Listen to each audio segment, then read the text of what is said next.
सावन आजा घुमाहूं तोला छत्तीसगढ़।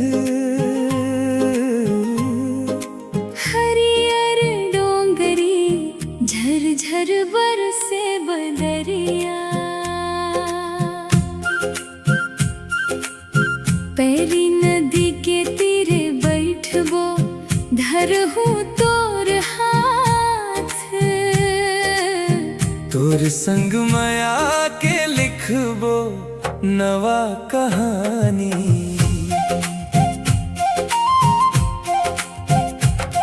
पहली चबेर आए हवा ए माया के देश। तोर मीठ बोली सुन के हर के मोर चेत। माटी के महक माँ मन मोर खोगे, तोर संग चलत चलत दिल मोर तोर होगे।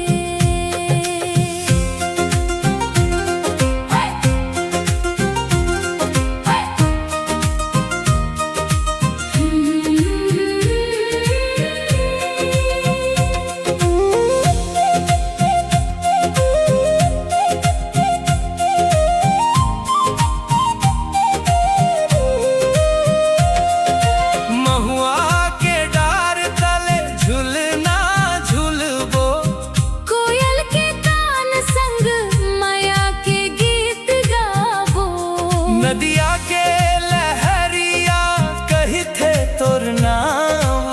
सावन के रुत माँ बस तैस मोर परान।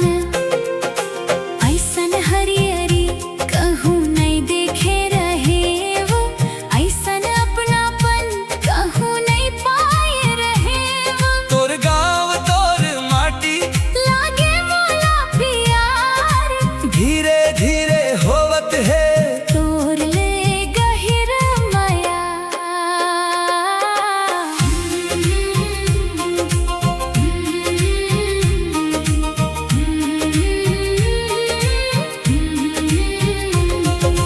जंगल के पगडंडी संगे संगे जावो, रिमझिम बरखा माँ भींजत मुस्कावो। चीला औ फरा संगे बैठ खावो। तोर हंसी सुन के जिंदगी ला सजावो। तोर संग चलत चलत डर सब भाग गे। नैन के इशारा माँ हजार बात होगे। अब मोर मन कही थे छोड़े पर नहीं जाए, तोर संग जिए व संगी जिंदगी भर समाए। बरसत पानी महकत माटी माया के रंग चढ़े। संगी तोर संग रही वो, जब तक सांस चले। सावन आजा घुमाहूं तोला छत्तीसगढ़। हरियर डोंगरी झरझर बरसे बदरिया, तै मोर धड़कन मैं तोर परान। सावन गवाह रही, अमर रही मैं।